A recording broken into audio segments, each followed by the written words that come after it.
A dangerous way to live is to be so busy that you don't realize how busy you are. Now share again, yes? A dangerous way to live is to be so busy that you don't realize how busy you are. And the clear danger of that is that one will never be able to slow down then. Would you ever get onto a vehicle that was never able to slow down? Would you get onto a plane if you knew that the brakes weren't working? You wouldn't. And that's why I'm appreciative, and I hope you are too, that when we are in satsanga, we slow down. For you to come here, you rearrange your day, you took your shoes off. Even as I'm speaking to you more slowly than probably your meetings, or TV, or the news, correct? When we slow down, what that enables is, we can step back then. We can step back. The last time that Sheila was here, actually the last time I was here, we had another child in that year, in 2019. So we have 2 children now. Shuka is 3 and Vyasa is 5. And quite often, when I'm trying to show our boys something in the house, there's a spider or something, they can't see it because they're so close. They feel the closer you are, the more you'll see it. But then I encourage them, step back. And if you step back, you'll be able to see this or that. So the same applies for us. To slow down, to step back, and to see more. There is more than being liked on social media. There is more than comparing parking spaces. There is more than noticing how much groceries are now in terms of them growing in their expenses. There's more. This is what happens when we are in satsanga. Pujaswami Tejomayananda has shared, a lack of satsanga makes one have a rich body and a poor mind. Rich body means outside everything is perfect, but a poor mind, inside nothing is perfect.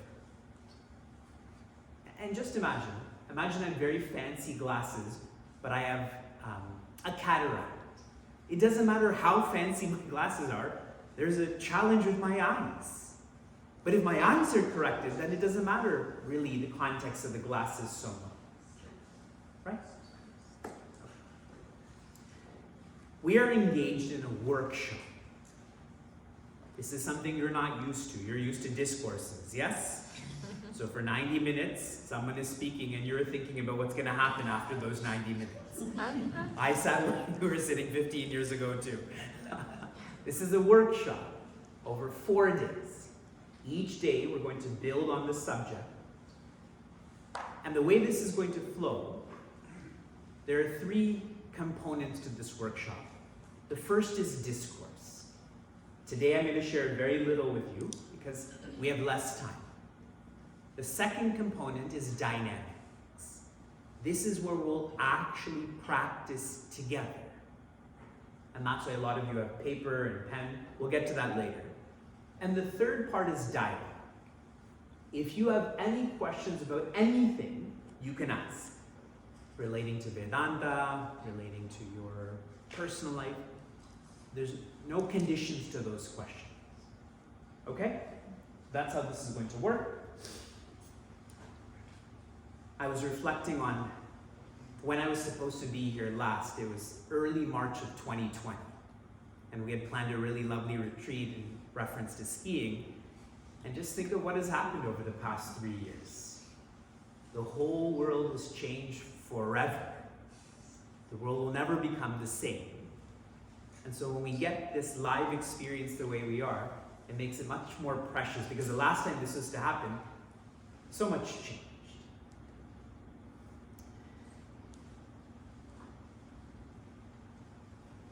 A very popular facet of Sanatana Dharma, it was before but now more so, is yoga. Agreed? If you Googled or searched for yoga, what would be the most popular result that would come up if you looked for yoga? Surya Namaskar. Did you say sleeping? Surya Namaskar. Oh, Surya Namaskar. Sleeping yoga, okay. Anyone else? Fashion, yoga pants. Yeah, I think fashion is what you said. Yes, like that. I feel that poses would come up, like Surya Namaskar, right? This is downward dog, and this is cobra position, or whatever it is, poses. And then the second most would be studios. So many, there's hot studios and cold studios, and beer studios, and so on, right? And if you connect these words, poses and studios, it seems really fake, doesn't it? But when you think of yoga in a more practical way, then one's mind has to drift to Rishi Patanjali. Rishi Patanjali has comprised the Yoga Sutras, and one of his primary teachings are the yamas and niyamas. Yamas means don'ts, niyamas means do's. And they're a perfect pair because our minds don't register, don't do this. Like if I tell all of you, don't look at my earring. Now the whole time you're thinking, when did he get it pierced? Why did he get pierced? So there has to be a niyama, like try to remember some of the points I'm going to share. And if you can address the yama and niyama in Rishi Patanjali's teachings, it leads you to samadhi. Samadhi is when the ego is immersed in the spirit. In other words, one is happy. Okay? We're flowing through a workshop on right action with right attitude. Right now I'm trying to orient ourselves to right action. Yoga is not about poses and studios. It starts with the right actions, the yamas and niyamas, and if you keep following through, it will lead to samadhi. Now most people in this room probably don't have an orientation towards the Yoga Sutras. So a more beautiful demonstration of this is in the Bhagavad Gita. The teachings of the Yoga Sutra come out beautifully in the Bhagavad Gita. The word Bhagavad Gita means divine song. And the way to understand this, if you follow this song, you will be led to the divine. Just like all of the gopis who heard Bhagavan Krishna's flute, they couldn't help themselves but to go there. And what's quite incredible about this, only the gopis heard his flute. The rest of the people in their homes didn't hear it. It was only the gopis. But once they did hear this, they were led to Shri Krishna. A similar understanding can be had about the Ramayana. If you understand the Ramayana through a casual approach, it is the path of Rama. But if you think about this more seriously, it's the path to Rama. Ayana does mean path. Rama means joy. The word Rama comes from the base Ram. Ram means to rejoice. That's where the word Ram, R-U-M, has come from this etymology. Okay? See how much is coming from Sanatana Dharma. Now, in reference to the Bhagavad Gita, we just got to hear our awesome children chant an awesome chapter. Chapter 1 of Bhagavad Gita, if it could be distilled into one word, it would be fear. Vishada has many meanings, but the most tactile is fear. In the middle of the chapter, when Prince Arjuna is speaking to Bhagavan Krishna, he picks up his bow to speak to him. Imagine there's only two of us in this room, and I set up my mic just to speak to you. Right? It would show how passionate I am about doing this. But at the end of the chapter, he's dropped his bow, he sat down, he said, not only will I not fight, I will not speak. When do we get into? It's either fight or flight, but Shri Krishna won't let him do that. So then the third is freeze, correct? Fight, flight, or freeze. His fear is causing him to freeze. He's experiencing this paralysis. If there's fear, there's always a cause for that. That comes out in chapter 2. I want you to think of your own life. When you are afraid, what is the cause for that fear? Share with me. What causes you to be afraid? Attachment, failure, the unknown. Yes, yes, yes. Danger. Selfishness. For the person who is sensitive, for the person who wants to be better, when we act selfishly, negative emotions like fear come.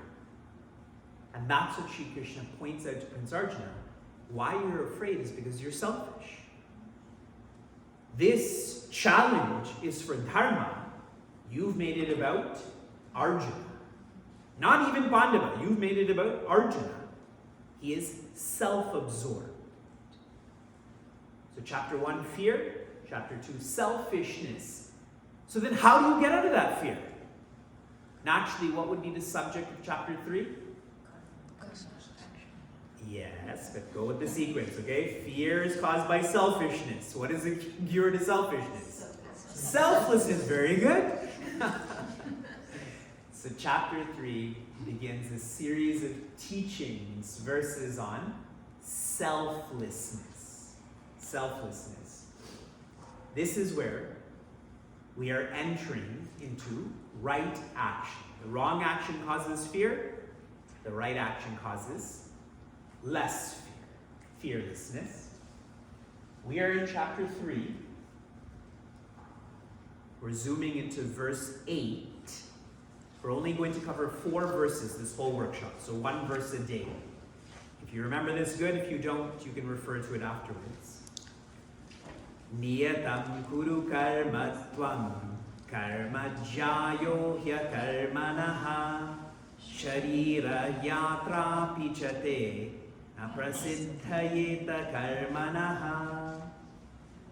Which put in a very simple way means Niyatam kuru karma tvam. You should follow your regular responsibilities. Bhagavan Krishna is telling Prince Arjuna, Karma jayo hya karmanaha. Action has more of an effect than inaction. I'm just translating this for you. Sharira yatra pichate. Even the wellness of this body, even the caretaking of this body, na prasiddhayeta karmanaha, is not possible without action. As an example, your teeth will not be flossed if you don't floss. Yes?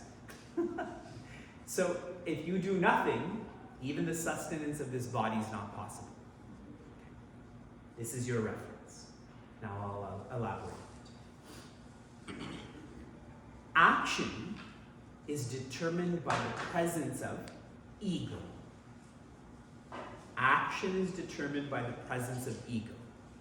If there's no ego, there's no action. So examples of this are, if we're sleeping beside each other and I kick him, but when I'm asleep my ego is dormant, so that's not considered action, even though he's feeling it. But it's not. And even in a legal system, I read this really strange case of a husband who actually strangled his wife to death, but he did it while he was essentially sleepwalking. So he was never charged. He was very remorseful for having done it. But my point is that even in a legal, psychological sense, if the ego is not present, then that's not an action that you can be charged with. Don't bring your mind here, okay? I know where everyone's minds are going. Interesting. Bring your mind back here. And then another reference would be an infant. If an infant came here and pushed this camera over, but they didn't have that intention to do it. If you do it, it's very different, correct? So action is determined by the presence of one's ego. And that really shows that probably from the age of, let's say, 3 to however old you are now, 40, 41, right? We're in our mid-40s right now. However old we are, we've been acting. Non-stop from 30 to 43, we've been acting. But rarely do we research what action is. Like right now, I think for many people, that thought never occurred to us, that action is preceded by ego. So now what I'm going to share with you before we begin our dynamics is a magnification of action. Today action, tomorrow attitude, the day after that, and when we get there, we'll get there. We'll go deeper. Each day I'm going to give you a 5-part framework. So today, I'm going to share with you about the Panchakarma. The Panchakarma. This is action that's analyzed in 5 different ways. The idea is tuning into the right action. Everyone's with me? Bhagavan Krishna said, follow your regular responsibilities. It is greater than not acting. Even your body can't function without you acting. Okay. Here is action number 5. I'm going to go from 5 to 1.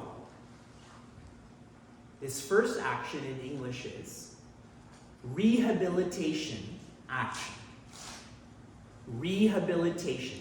Does anyone know the Sanskrit word? You do know it. Come on, starts with a P. Prayaschitta. Rehabilitation actions in Sanskrit are known as prayaschitta karma. A rehabilitation action is an action you do so that you don't do what you shouldn't be doing. A rehabilitation action is where you do this so you don't do what you recently did. It's an atonement karma. If someone commits a crime, a felony, where do they go? Jail, but it's also called a rehabilitation center, correct? It's also called a rehabilitation center. And with enough resources, people do get rehabilitated. And I have no reference to jail, but to me, at least from the movies, it's such an intense experience that one would never want to go back there again. Correct? So if you find that you've done that which is wrong, then you should engage in a rehabilitation action, but it should be so intense that you don't do that which is wrong again. I find with us, many of our rehabilitation actions are enjoyable. I'll keep doing that which is wrong, and I'll go to this rehabilitation action. But it should be so intense. One way to think about this is, if you've done something wrong, you should tell other people. Because the ego doesn't want to be humiliated, correct? Yes. Suppose I lost my temper with my wife last night. We were arguing. Suppose. Bring your mind here, okay? Suppose. But, I'm practicing this transparency that I have to tell you, that I'm a temperamental husband. Like, that's really embarrassing. The ego would be humiliated, so it wouldn't do it again, correct? Yes. So that's what's important to note about this. Praya essentially means to return, and chitta means mind. To not let the mind return to this wrong action. That's number 5. Here's number 4. Immoral actions. Immoral actions. In Sanskrit, anyone? Nishiddha karma. Immoral actions are nishiddha karma. An immoral action traditionally is in reference to the Shastra. And that's why I'm saying morality and not legality. If it was legality, it would be in reference to the Constitution. But morality and the Constitution, those scriptures are not aligned. This is in reference to our scriptures. As an example, I think in Nevada and Las Vegas, prostitution is legal. I think. Now it's legal, correct, according to the Constitution, but according to morality, is it moral? It's not moral, right? You're clearly harming yourself and harming another person. So, this immoral action traditionally is in reference to the scripture, but a point I want us to all think about. The difference between a good athlete and a great athlete. Give me some differences between a good athlete and a great athlete. What are some differences? Sportsmanship. Sportspersonship, yes. Consistency. Analyzing mistakes. Analyzing mistakes, good. Now let's shift it to from a great athlete to the greatest athletes, the Kobe Bryants, the Lionel Messis. What is the difference between a great athlete and the greatest athletes? Discipline. Never giving up. Perseverance. Perseverance, never giving up. Evenness of mind. Evenness of mind. You see, between someone who's good and great, the rigor has intensified, correct? Between the great and the greatest, the rigor has intensified even more. So for us, as we evolve, immoral actions should grow. As in, my compartment of what's immoral should grow. If I want to be a great person, if I want to be the greatest person, it has to grow more. Our younger son went to a birthday party and he got a Rice Krispies square. And he said, we don't eat Rice Krispies squares because there's gelatin in them. There's gelatin in them. Exactly. And my point is, because he's a vegetarian, our son is a vegetarian, and he knows that this contains gelatin, so he didn't eat them. His rigor of diet is more. Now, suppose he was allergic to peanuts. It would be even more rigorous then, correct? We'd have to be so much more careful if he was allergic to this or that. Rehabilitation actions is 5. Immoral actions is number 4. Number 3 is selfish actions. Selfish actions. In Sanskrit? Kamya karma. Yes, kamya karma. You tell me, how would you define a selfish action to, while I was teaching, someone was playing the piano. Imagine that piano player came and said, hey, what are you teaching here? And then I said, my representatives will tell you. How will you define a selfish action? The end goal only applies to myself. Okay, the end goal is very small to you. Desire oriented. It's desire oriented, okay? Anything that we do for myself and Yes, it's relating to the individual. And you know a lot of this. This is a workshop. We're thinking through this together. Here's another reflective point. It's something you do because you feel you're supposed to do. I'm supposed to go to college. I'm supposed to get a job. I'm supposed to get married. I'm supposed to not get along with my extended family and so on. But now, see the implication of this. If you're supposed to do it, when it's done, then what happens? You feel what next? When one engages in selfish actions, one always feels incomplete. Incomplete. This is the first summer that I traveled after a long time. And in my travels, I interacted with a lot of people, particularly devas, middle-aged men.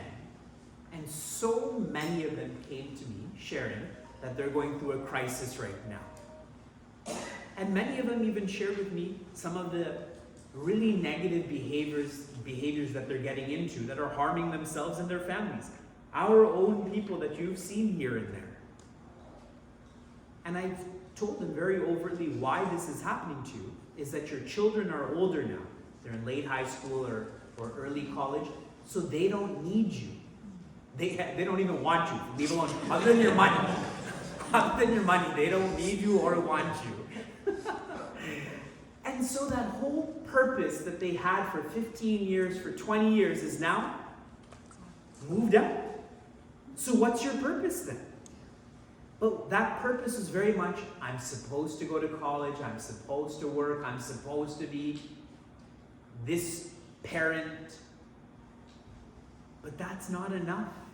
It still leads to that dejection, to that crisis. So if I say, selfish action is you slapping the person next to you. Do you really need to be in this workshop for that? Right? We all think we're the best at it. We're sadhu karma. But we have to reflect on this more. Okay. Number 2, naimittika karma. Sorry, in English. Special responsibility.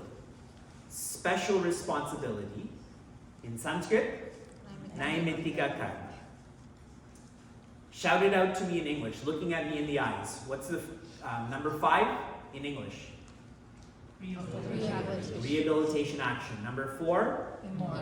Immoral action. 3? Selfish actions. 2? See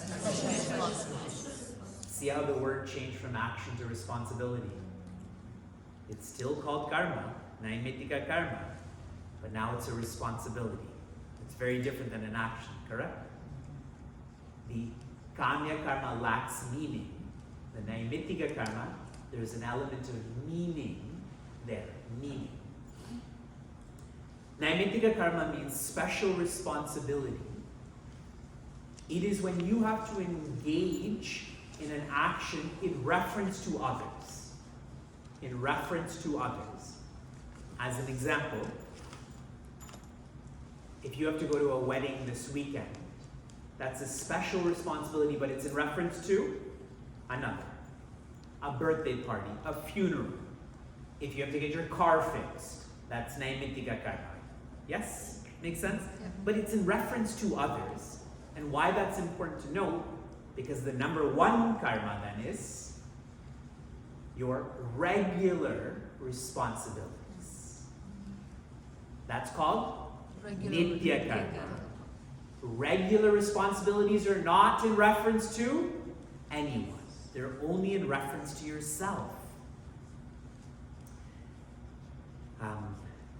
When I drive our children home from school, sometimes we drive by this amusement park where they have whales and sea lions and stuff like that.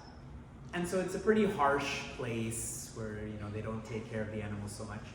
So our children always pray when we go by there. They say, Bhagwanji, please help all of the sea lions get to the jungle. They don't live in the jungle, whatever. I don't correct them. They can say whatever they want. And so on. But my point here is, see how their prayer is in reference to those animals. And if a child does it, that's good. It's better they do that than not do that. But in terms of your regular responsibilities, they are yours.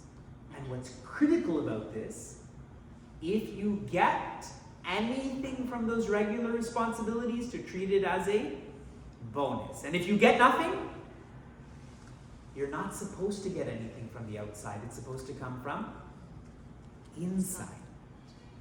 It is through your regular responsibilities that you become disciplined, through you become patient, you become generous. It's a self-reward system. Yeah? I'm going to rewind one more time, and then we'll start our dynamics. In satsanga, we slow down. If you slow down, you can step back. If you step back, you can see more. What we want to see is, how can we have the right ananda? That's our end goal, the right ananda. Like in the Yoga Sutras, samadhi. We are trying to follow the map of Bhagavad Gita. If we follow this song, we will feel divine. Chapter 1, fear. What is the cause of fear? Selfishness.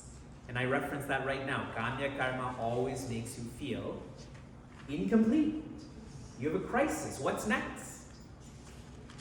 So chapter 2 points that out. It's selfishness. And naturally the remedy is selflessness. So how do I grow out of fear? I start with right action. But this is just one part. Each day we have to deepen this. Now in our analysis of action, again, number 5 is, looking at me, let's see if you remember. Rehabilitation actions. To be so intense that you never do it again. Someone had told me, do you know why our Vedic Vivahas are so long? A typical Vedic Vivaha has 3 days of rituals.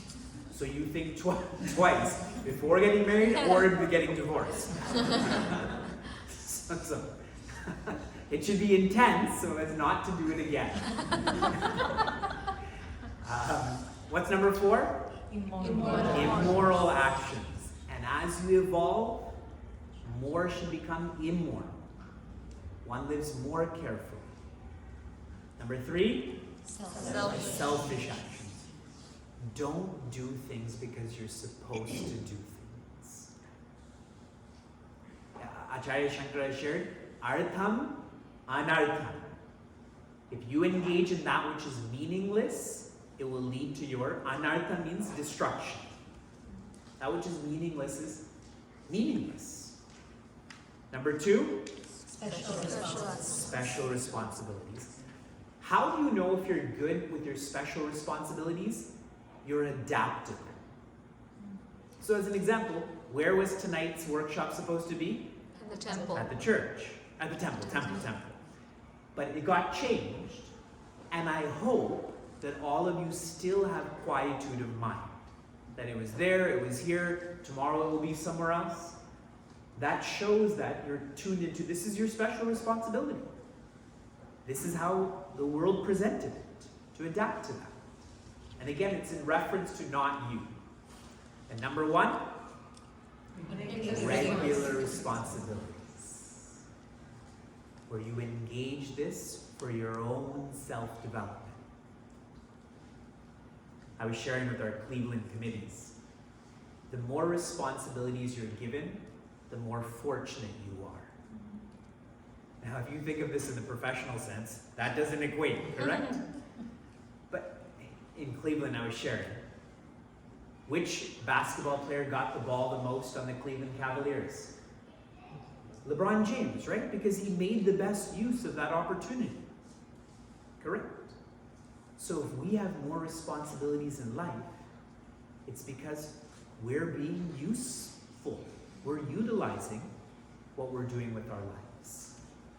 Treat responsibilities as your fortune, not as a curse. Tomorrow, we'll shift into the right attitude. Now our dynamics. Everyone needs a piece of paper and a pen. Ideally, you can do this on a physical piece of paper. If you really need to use your phone, then you can. There's paper and pens or pencils. It doesn't matter what you're writing with.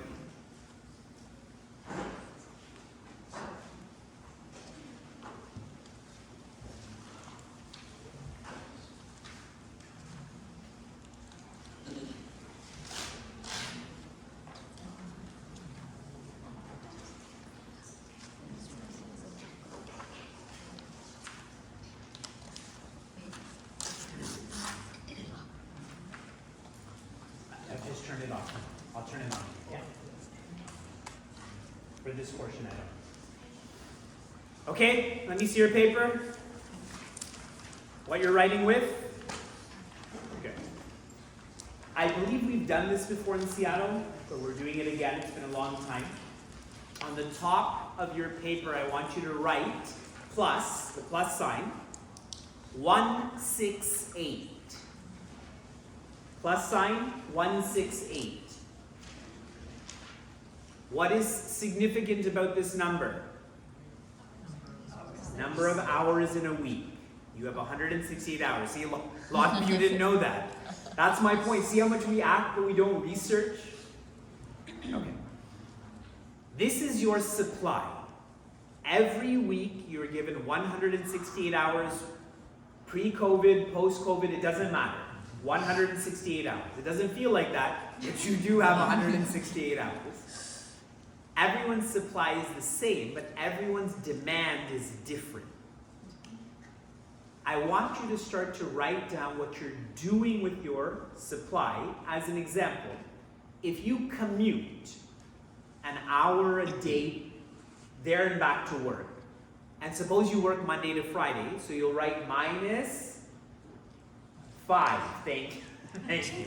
-5 commuting. Yes? I would write -7 grooming. Brushing my teeth, washing my, it doesn't look like it, but combing my hair, etc. Right? You probably do that too. So start writing down what you're doing with your time. Commuting, grooming, sleeping. Do this privately, okay? The person next to you doesn't have the same schedule. What are you doing with your time? Volunteering, eating, cooking, cleaning.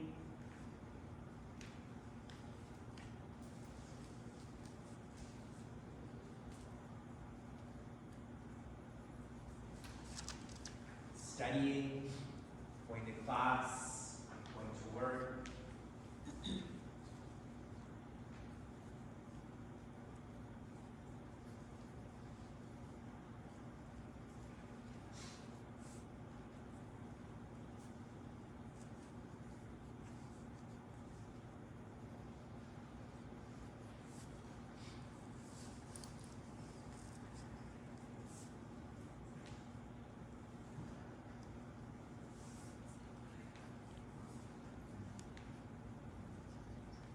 Socializing, exercising.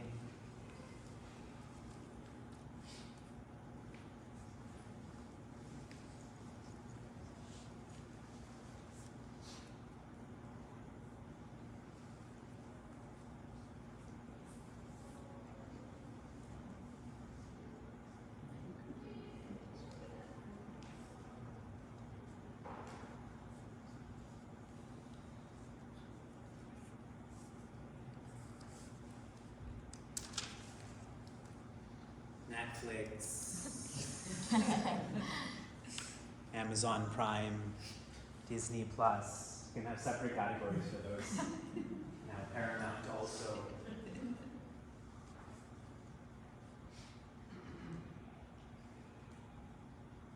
Do they have an Indian streaming service? Is there like a legitimate Indian streaming service? Okay, Hotstar Plus.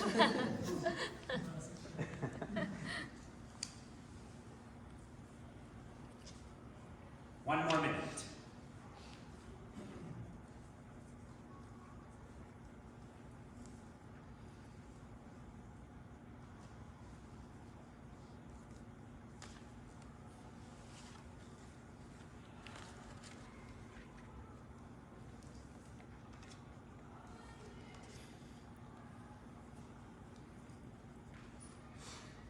Now subtract. You had a plus number and then a series of minuses. You should come up with a subtotal. How many hours are remaining in your week? Okay? Start subtracting what you've written down. And you should have a remainder. We don't need to add the sleep time, right? Yeah, sleep too. That's 70 hours.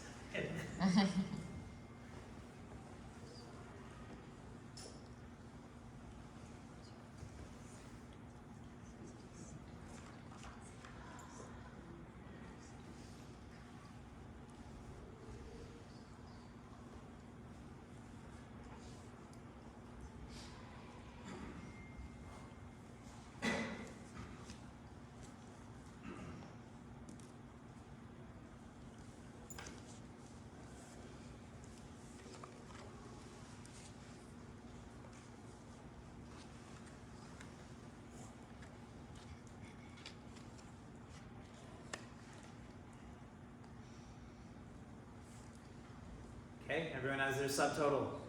Okay, Prachi, what do you have? 45. Okay, you're also. Oh, sorry. Yours is Prachi. Yeah, mine's 45. Okay, Prachi, go ahead. I'm 127. 127 used. So you have around 39, I think 39. 41. Yes, 41, correct, left. Prachi. Go ahead.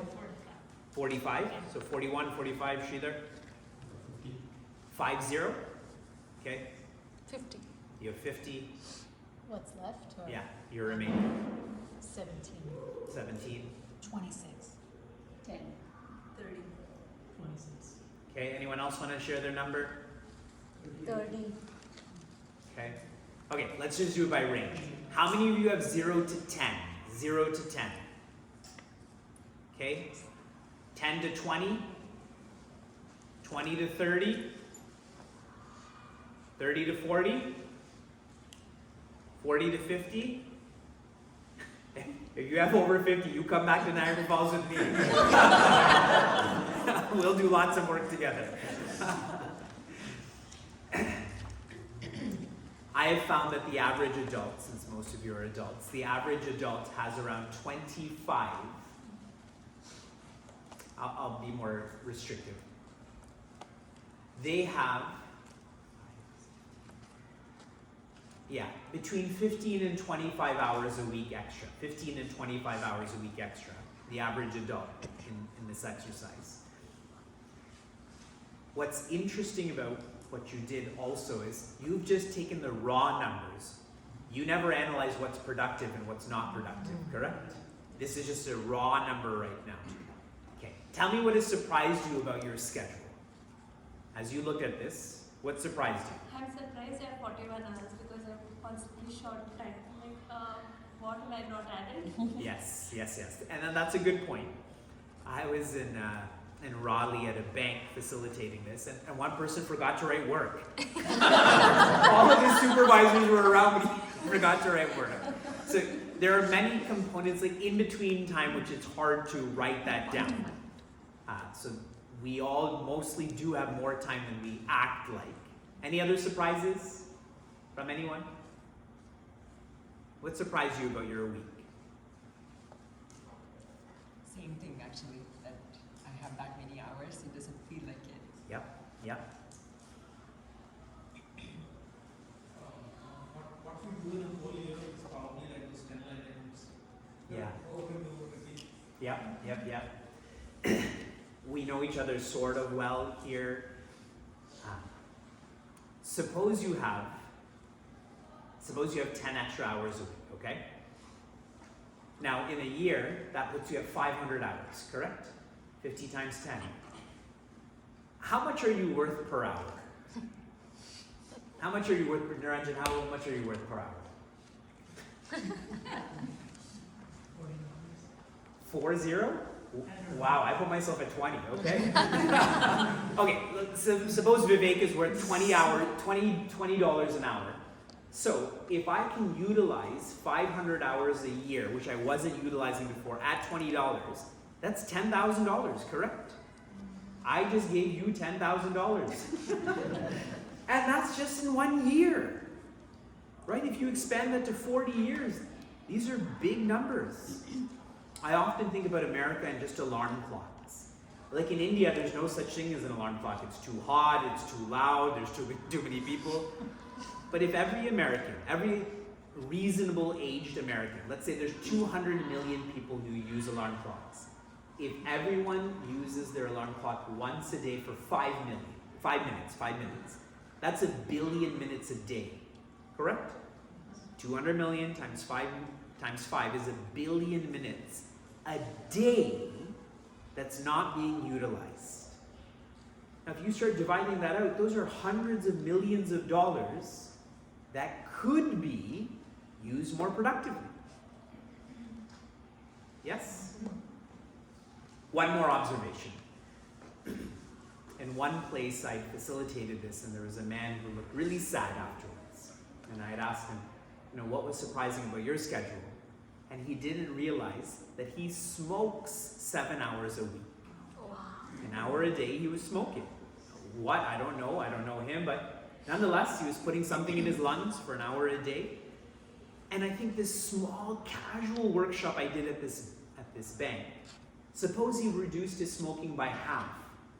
For the physicians that are here, he could increase his life so much. Just by researching his schedule. By being part of such a workshop, you get $10,000, you get years added to your life. Time is tight. We have a little bit of time left. Does anyone have any questions?